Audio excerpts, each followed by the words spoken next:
Okay. Well, hello, welcome to Meet Tina. How's everyone's doing? Anyway, just wanted to thank you, everyone who has followed my channel. Thank you from the bottom of my heart. But if you haven't subscribed, click like or share my videos. Simply do so. I really appreciate that and thank you. Anyway, today we are going to be talking about Feng Shui. What is Feng Shui? Well, we are going to find out from Gary Hendrickson. Gary Hendrickson has been practicing Feng Shui for 44 years. 44 years, correct? Actually over 45. Damn, that's a long time. And you're the master. You know what we talk about that, and that's fascinated me, Gary. So take it from me. Tell me why we need to have Feng Shui done. And I know I heard about it originally from China, Asia, I guess, but you can elaborate on that for all of us here. Why is it important to have that? And what is Feng Shui? Well, it originated in China, originally about 6,000 years ago or so, pretty much at the same time as it originated with traditional Chinese medicine, or known as TCM. And they kind of have a parallel understanding of a lot of the knowledge that we use in both disciplines, the medicine and Feng Shui. In fact, one of my Feng Shui masters is a medicine doctor first, a Chinese medicine doctor first. And then he was told by his master that he needs to come over and teach Feng Shui to America and teach real Feng Shui to America, because there was an awful lot of sort of pseudo Feng Shui that started up back in the late 80s. Or I should say that the original Feng Shui that started coming over here was more of an entry level for most people in this country. But we're back, it's based on 6,000 years of knowledge and experience and just study. And the masters just noticed and studied the universe, studied nature, and took all their cues from nature. And so eventually they came up with all these formulas that we use. And there are over 12 different systems of Feng Shui that I've studied personally. And I know that there are still more systems of Feng Shui that I still have not studied. So I don't even call myself a master yet, because I know there's so much more still that I've got to learn. After 45 years, you're still not a master yet. Oh my Lord. How much more to learn here, right? It's a long road, but it's been an enjoyable road, and sometimes frustrating too. To cut to the chase about its purpose, it was used back in the day in China to orient buildings, to place buildings in relationship to water flows, rivers, and so forth, which evolved into a discipline called water dragon formulas, water dragon Feng Shui. And then there are other methods based on kind of 5 types of energy that we work with.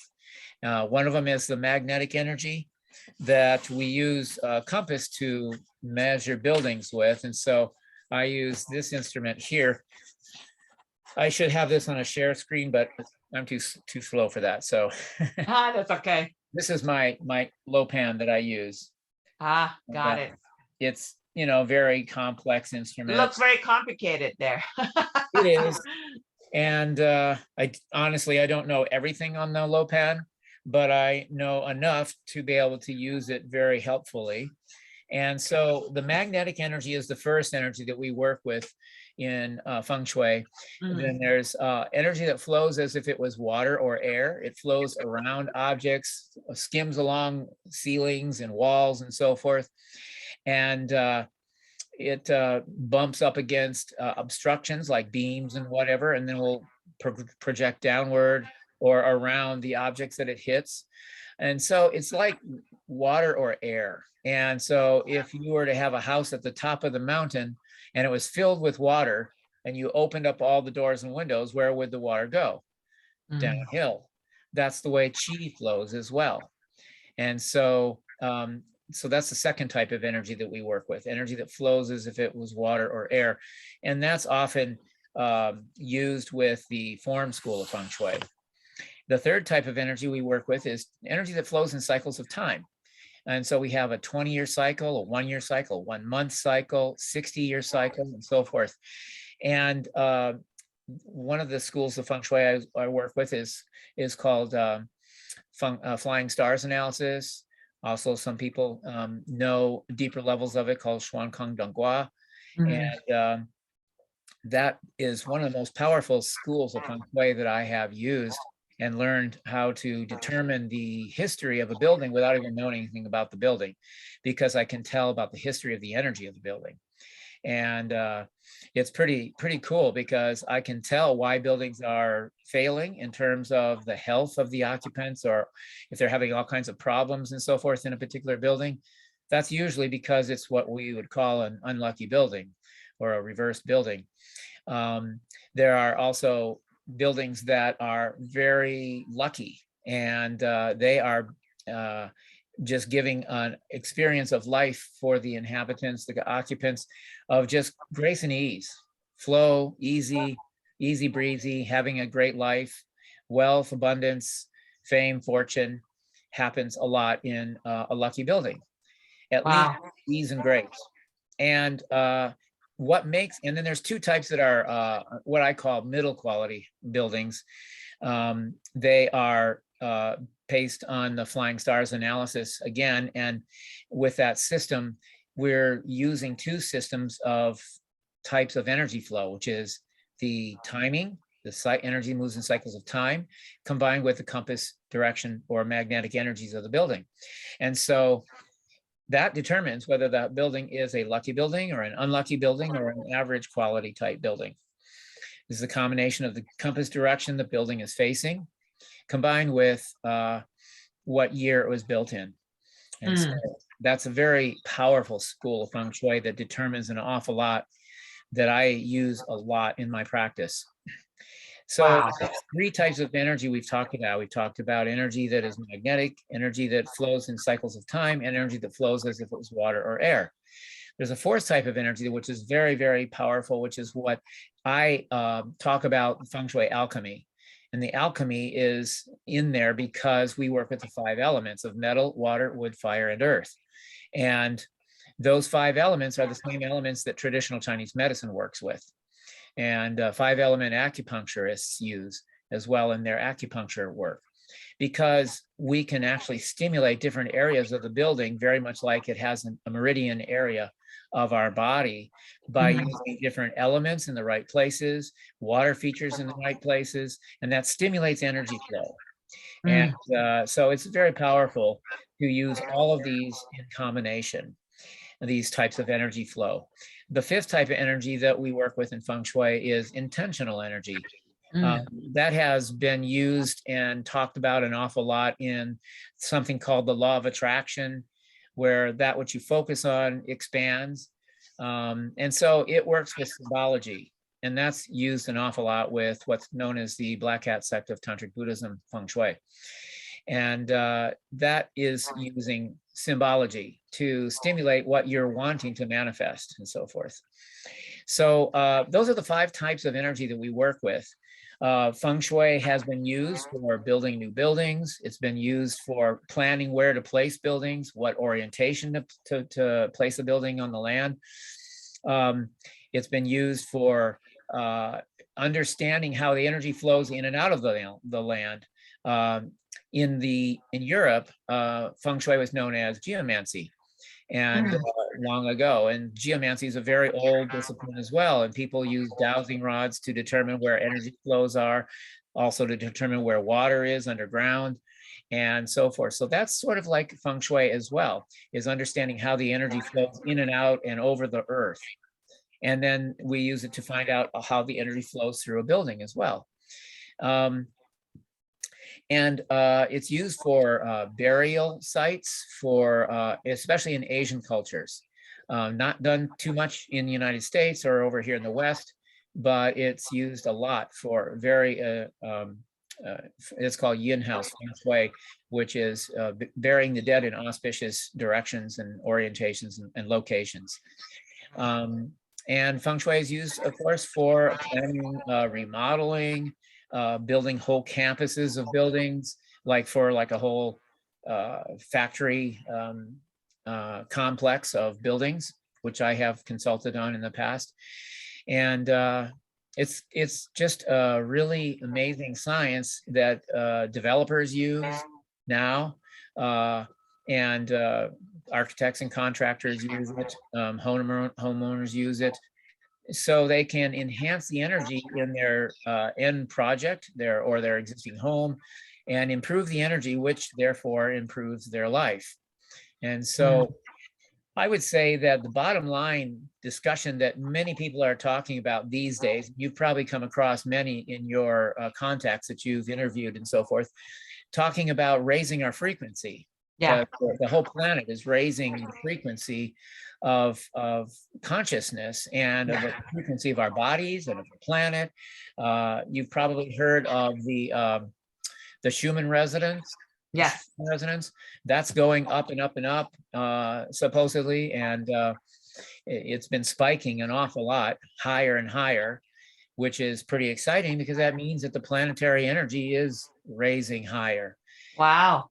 And so when we use Feng Shui alchemy, we're actually raising the frequency of the building, which then therefore supports the energy in the building to allow us to help us raise our own frequencies and maintain our frequencies at a higher level. There's a lot of things that contribute to that, of course, things like music that you love and so forth, and incense, and you can do energy space clearing and so forth as part of Feng Shui, where you can go around with chimes or bells, like Tibetan bells and so forth, and incense or sage and smudging, to clear the energy of the home. And a lot of people do that as a practice only, just house clearing. That's part of Feng Shui too. There are, as I mentioned, many different schools of Feng Shui, and unfortunately, a lot of them seem to contradict each other. And I started studying all of these different schools because of that contradiction. It's like, well, I was thinking to myself, if Feng Shui is about creating harmony, then why are all these discrepancies? You know, it doesn't make sense. And so I decided that the only way I would understand, because the masters wouldn't explain those kinds of discrepancies, you know, because they were pretty much focused on one type of Feng Shui, maybe two or three, but they would be teaching just maybe one or two types. And so I was never any one master's favorite student, because I kept asking questions like, why does this work? What's the science behind it? I think that's a good thing though, because that makes you expand your knowledge. And exactly. Yeah. But I think it's just the cultural differences. You know, Americans are really inquisitive. You know, naturally, they just want to understand things. They're kind of nuts and bolts type of people in a way. Not so much focused on the spiritual inner guidance, at least in the past. Now, of course, that's changing an awful lot now in the West. And so, but at any rate, I decided that I had to find out the science behind all these Feng Shui systems to find out how they do really work. And once I know that, then I can understand where are the priorities between, when you have a conflict between two different systems, what's really going on here in the particular situation. And so I learned that the different systems of Feng Shui work in different ways, and they have their specialties of how they benefit a particular building better than other systems in certain ways.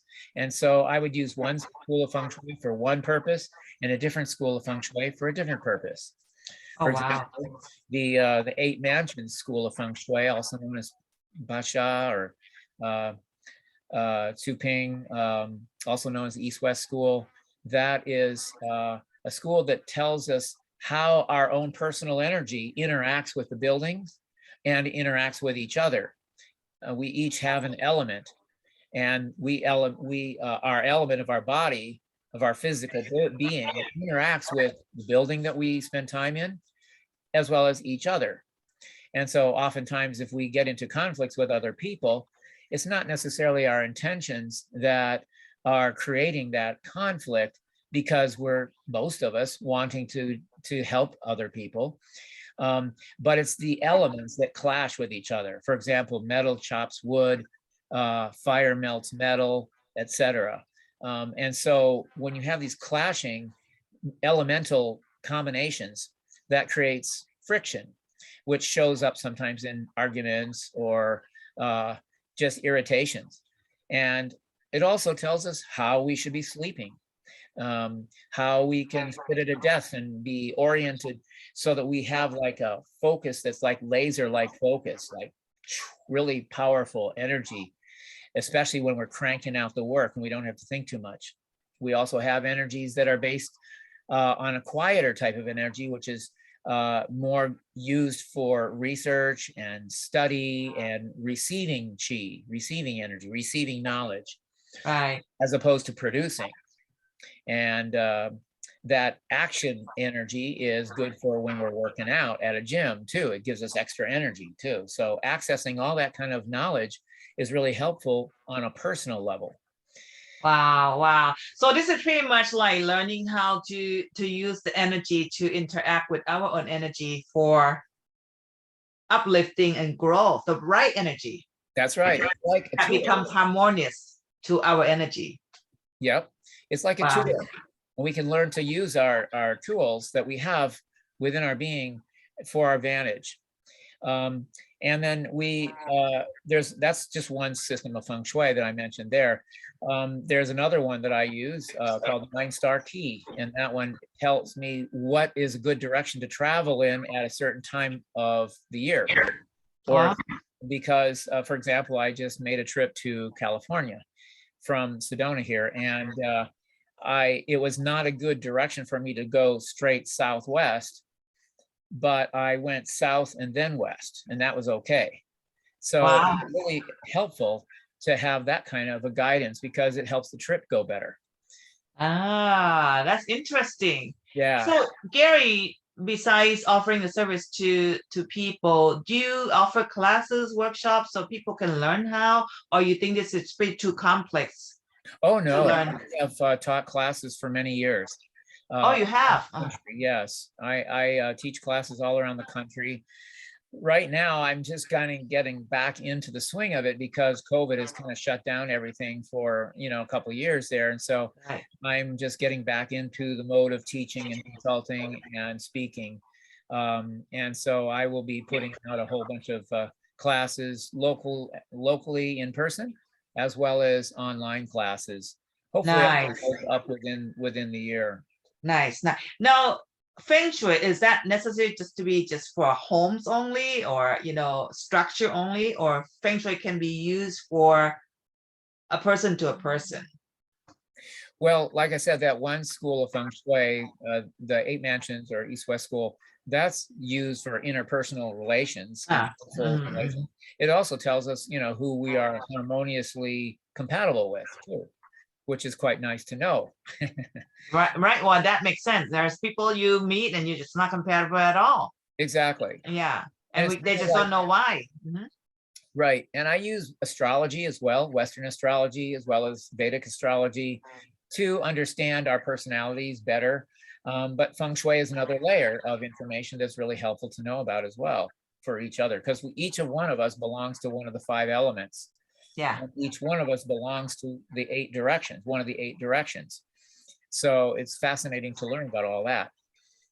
So your service, your service also not only figure out the energy of the home and the structure, but also you can actually offer service for a relationship, right? Yes, it is very helpful for that. And oftentimes I have conversations that are on the edge of counseling because I can explain all kinds of relationship problems oftentimes with the elements and with people not being in their good orientations. That creates conflict and irritation if they're not placed correctly. But Feng Shui is also used for planning like I said, whole campuses of buildings. Like, for example, one of the projects I worked with was a 1 million square feet building that they wanted to analyze. There's a factory. furniture factory, and they were going to add another 500,000 square feet, and so they wanted my consultant. And I should say also that architecture is my background, and so I started learning architecture and feng shui at the same time back in the late 70s. Wow. Actually, You're full of knowledge here, Gary. so I use my architectural understandings to help with my feng shui analyses, and vice versa. I wouldn't consider designing anything without incorporating multiple schools of feng shui.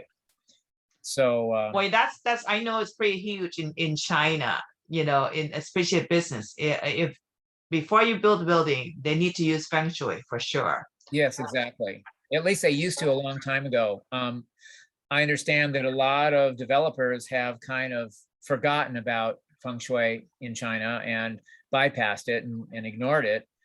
And I have seen an awful lot of empty buildings that are not occupied as a result. You know, and we have those problems here too. I mean, you can have a whole city block that is an unlucky set of buildings, and those buildings deteriorate a lot faster than buildings that are middle quality or even lucky buildings. So the unlucky building or location can be fixed, correct, with the feng shui? There's always things you can do to improve a building.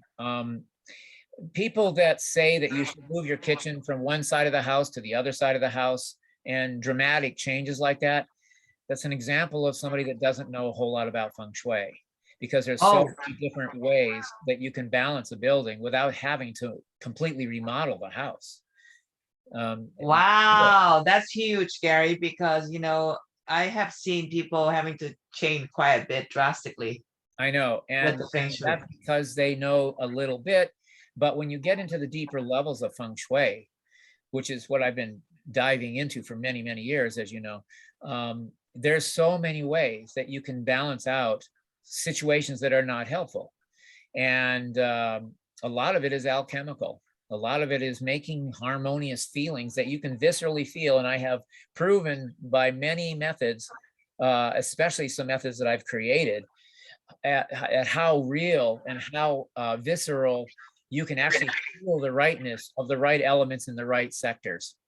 A lot of masters don't talk about this, but I have found just from experience that it really is effective. It's really powerful. And we as humans do have the ability of perceiving the elements in the right sectors.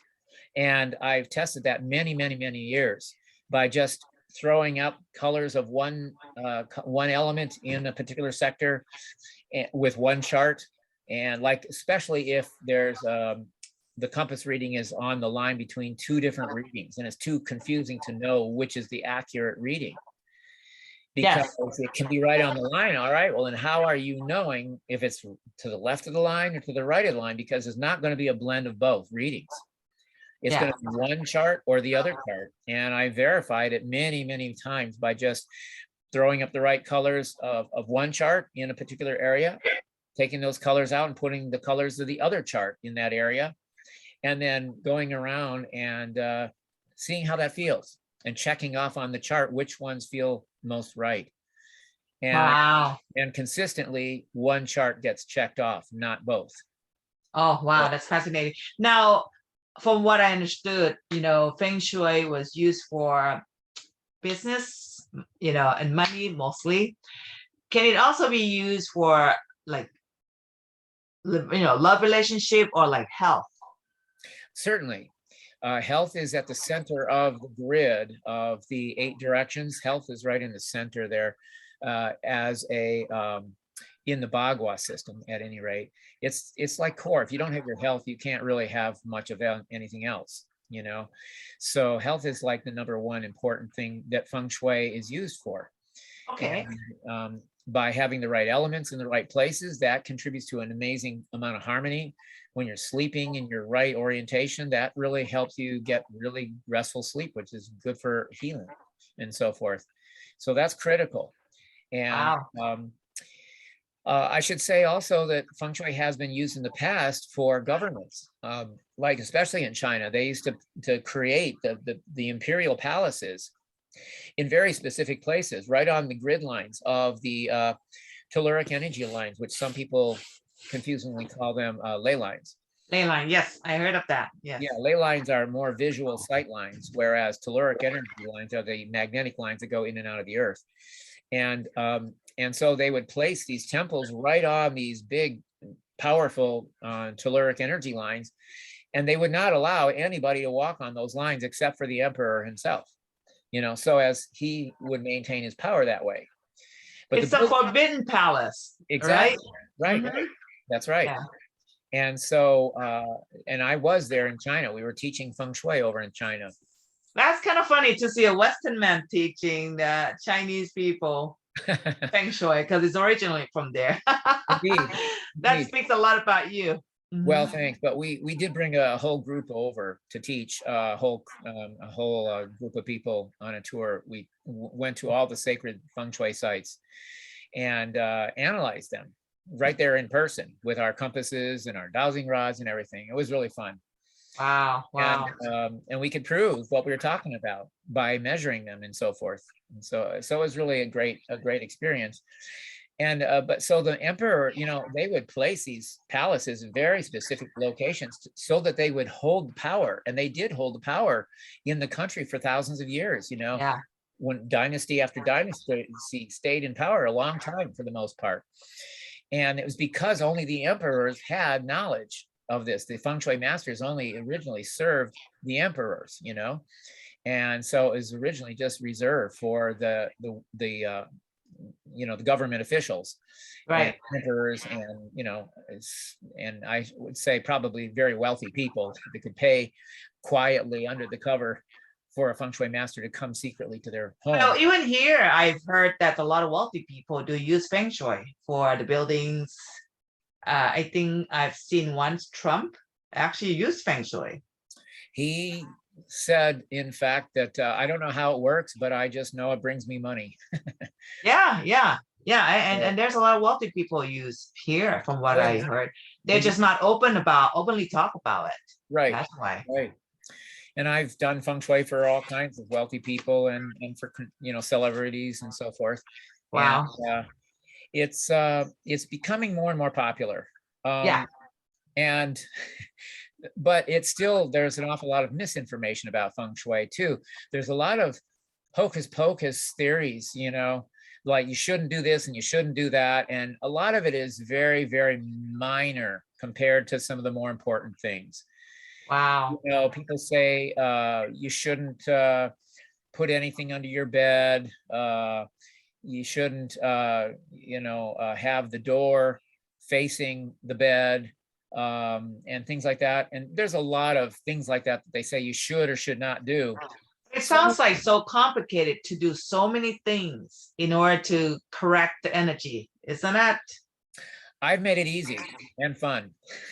Good. I do everything in specific systems, so that for one system you have these set of guidelines, and I draw maps right on the drawings of the floor plans for people so they can follow them easily. I'll show you a picture here. Okay. This is just a quick little example of a Feng Shui chart that is an example of how you can measure Feng Shui on a floor plan. Here we go.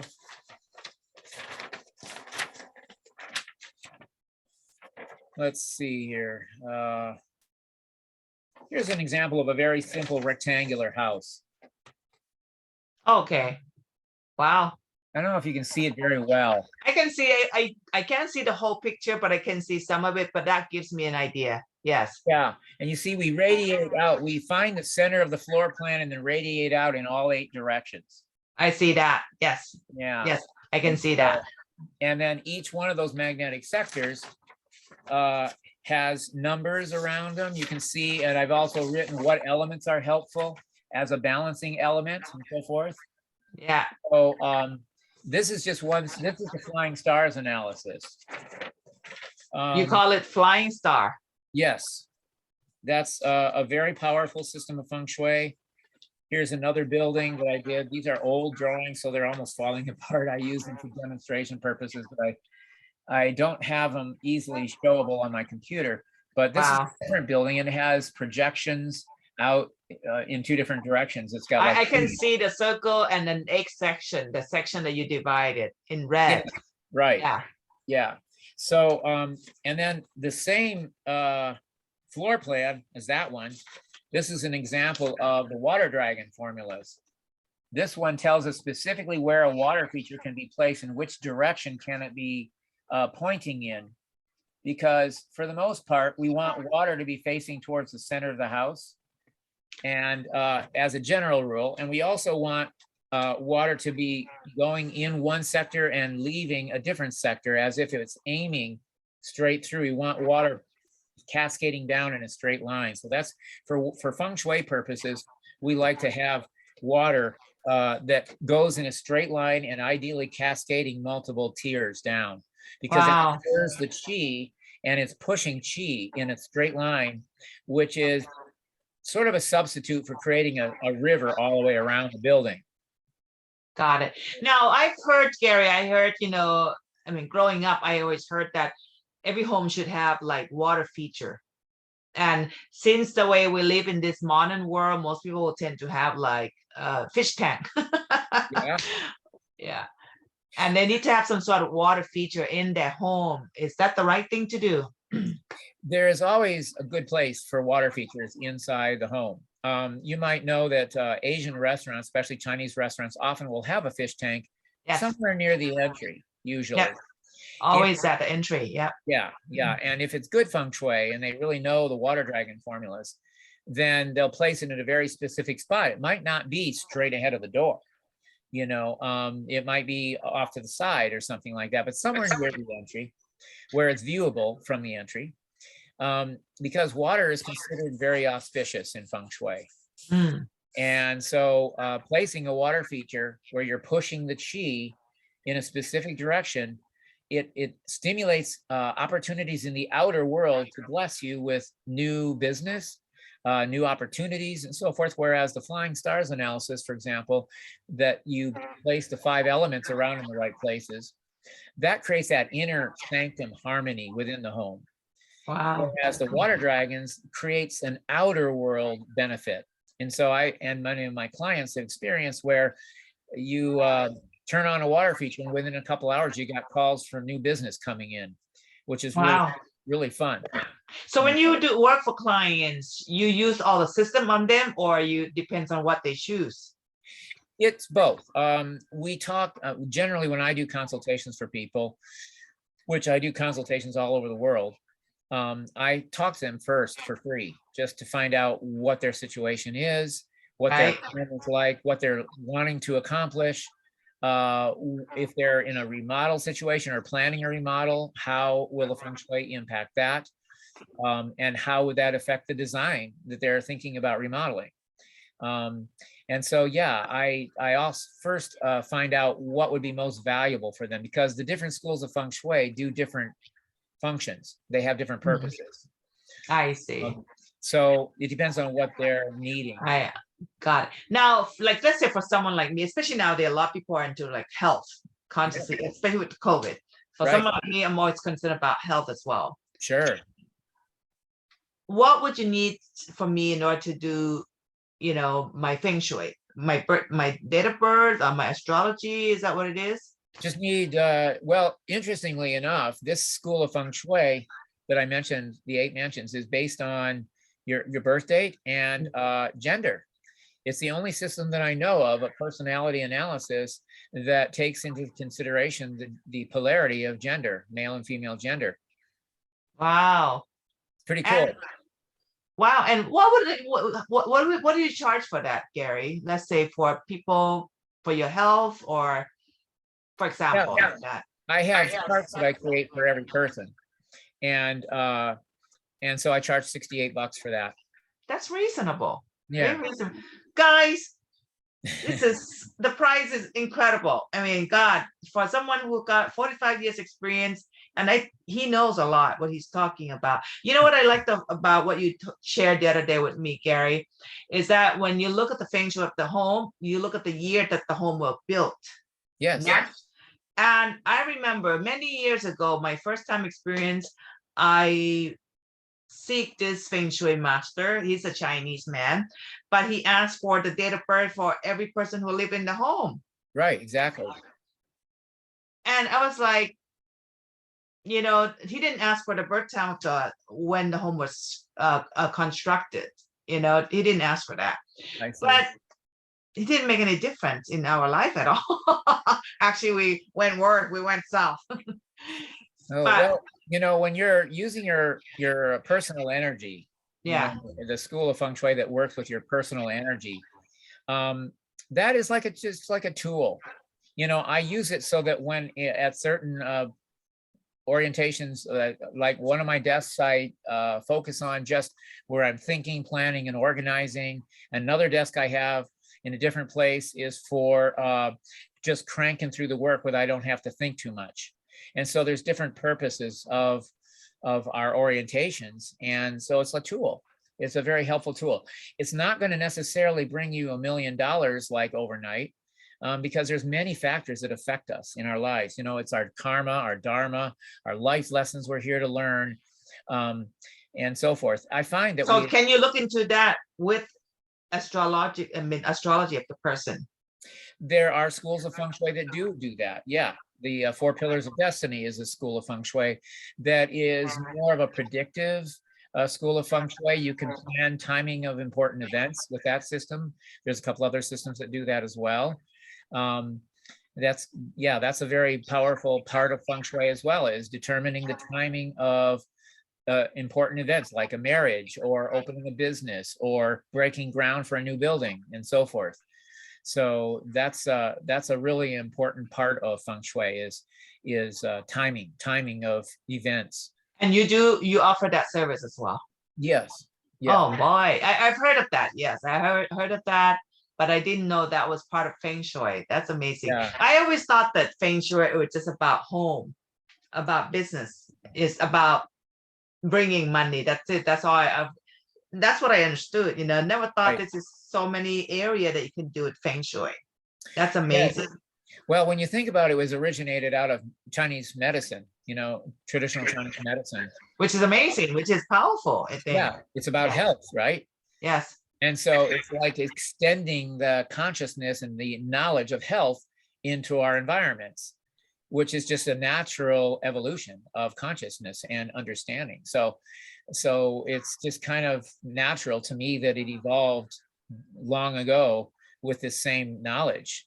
I mean, how did the Chinese know how to document these meridian lines in our body? So that has been a biggest question. How did they know all this? Exactly, because they were psychic, they were intuitive way back then.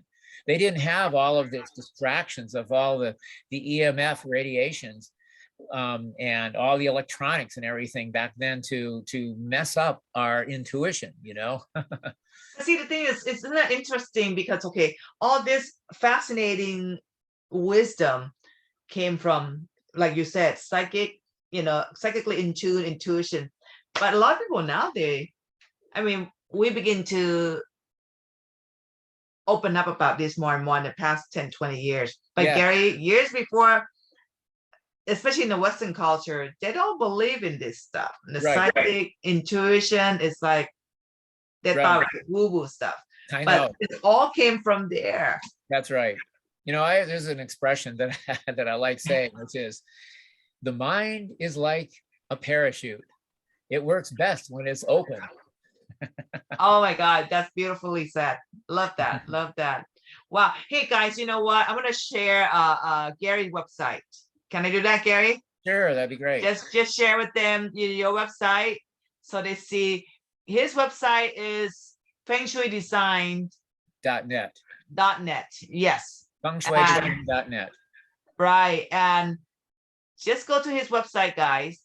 .net. Remember, it's .net. It's not .com. I'm going to put Gary's information underneath the description of this video as well. All the website, his contact, his information. Guys, highly recommend him to, if you need his services in your home, business, relationship, health, which I'm going to seek you for that, Gary, about. Yes. That's because I got COVID a couple years ago, so that's like my biggest thing, and that I would love to get it done by you. Yes, You certainly. know, Exactly. I feel you're very knowledgeable, and God, for doing it for over 40 years, that's amazing. So guys, this is his website. Is there anything would you like to share with us, Gary, on your website that you would like to me to go to, or this is good? I don't know if you want to see the specialties. Absolutely, yes. That talks about lucky houses, which, by the way, if you're planning on building a new house, you only have till the end of 2023 to be able to build a lucky house. And what determines the year the building is built is when the actual roof goes on. So, so you have to get some fast moving to get a house built in that timing, because after 2023, we go into a brand new cycle of 20 years in 2024. And in that cycle, there's going to be no lucky buildings, but there's going to be no unlucky buildings either. They're going to be all average or middle quality buildings, which is interesting, and they'll be all fine. So what's that mean? Supposed to mean, okay, no lucky building, is that if anyone resides in those homes, there's no luck. Buildings keep the luck that they're built with. So if you're building a lucky house or any kind of a house, it'll keep the energy that it was built with past the time cycles as they change, unless you make some changes. Like sometimes if you change a doorway, an entry, that can change the birth date of the house. If you take off the roof for more than 3 days, like adding a second story, that would change the birth date of the house and so forth. So, oh, wow. A lot of details to know about. And there's also a lot of exceptions to all the rules too. And it's important to know where those exceptions apply. Got you. Or I would assume that if they build it beyond 2023, and if they want to sell it, they may not be able to sell it with profits. Right? I wouldn't say that. It depends on how you decorate it, how you furnish it. And there's also landscaping things that are helpful to balancing elements for the house or building. Water features, when you have multiple buildings, right, like in a campus, and you want to put a number of water features around, they have to be calculated where specifically and triangulated for all the buildings, so that the water feature is in the very specific spot that's good for all the buildings. Wow, like in a plaza or a patio area. Got it. This is amazing that you also offer classes. Gary, there's not a lot of people who have the knowledge of the true Feng Shui. I have to agree with that. And this is nice that you spread it out in the Western world here. And guys, if you're interested in the classes, this is it. This is it. You teach online too, correct? I'm getting ready to create some online classes. I don't have any up yet, but I'm working on it. So sometime during this year, they'll be up, and I can't say for sure when. Hopefully by the end of summer, we'll see. Wow. That's absolutely beautiful. But meanwhile, I am very happy to go to anywhere to teach, around the country. And, and I do consulting all over the world, and have consulted all over the world for many years. And so all I need to be able to see a home, if I don't go there in person, is I have to see on Google Earth. I have to see the roof of the house. So you can just go to Google Earth and then get that for your client. Yes, and then I calculate the compass direction that it's facing based on the year it's built and so forth.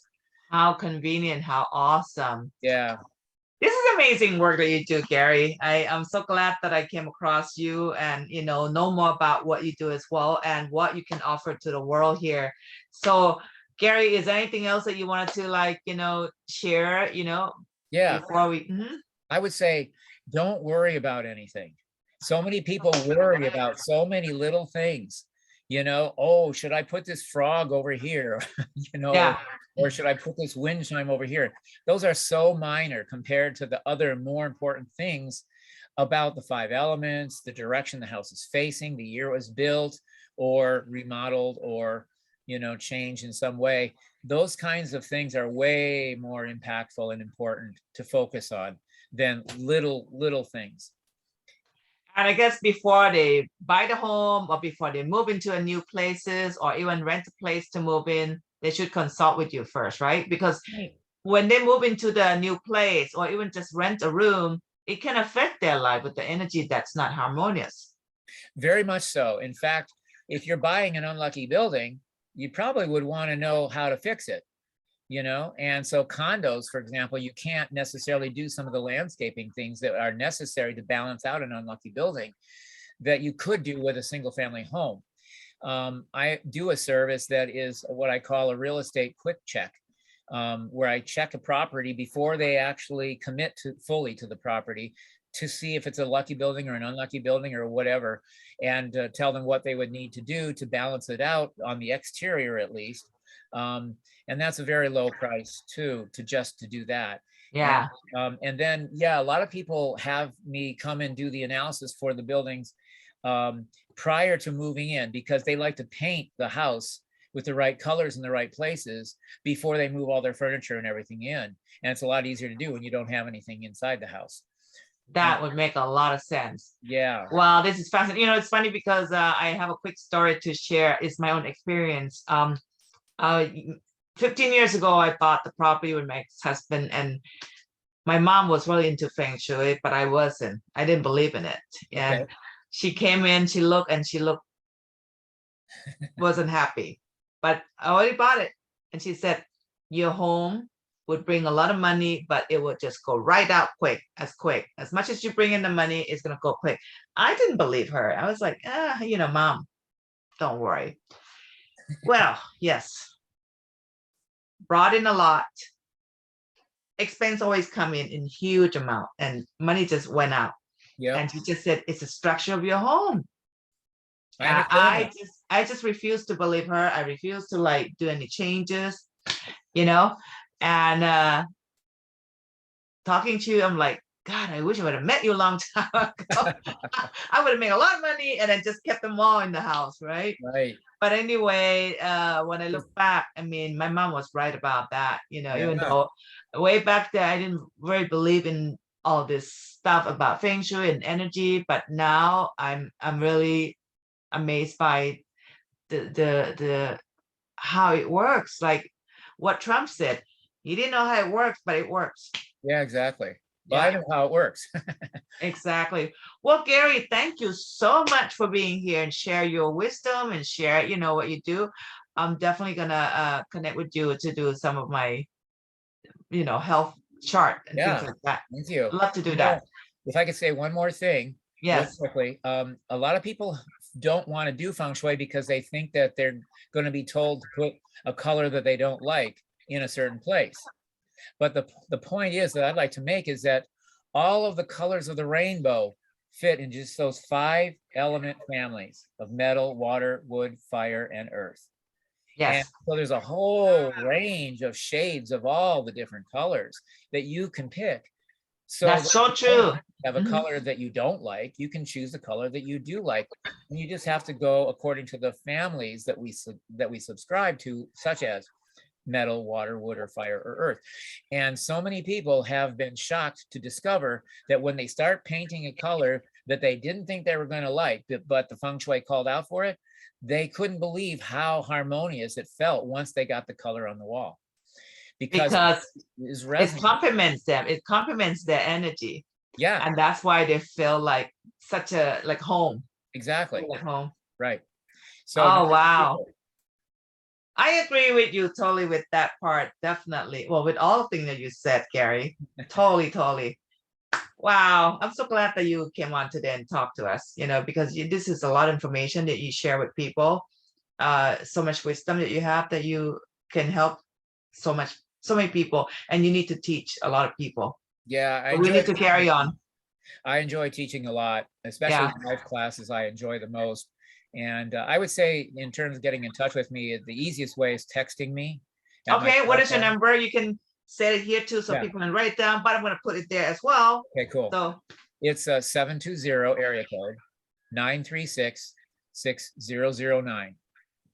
Again, that's 720-936-6009. Perfect. Yes, the best thing is to text him.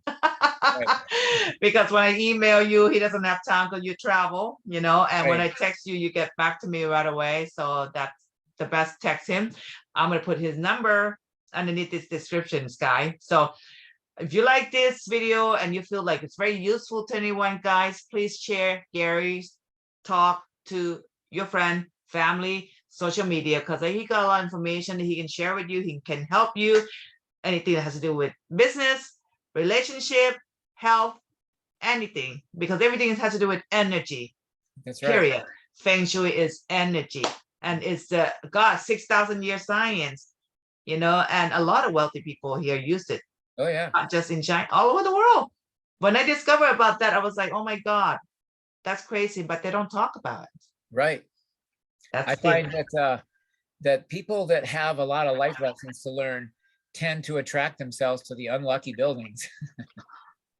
And people that are kind of like on an upward trajectory in their spiritual growth and so forth tend to attract themselves to luckier buildings. Wow, wow, wow. Well, you want to know? Ask him. All right, guys. Thank you so much for watching this. Don't forget to subscribe, click like, and share this video. Gary, thank you so much for everything. Thank you, thank you. Take care of yourself. You And too. we'll talk again. It's beautiful.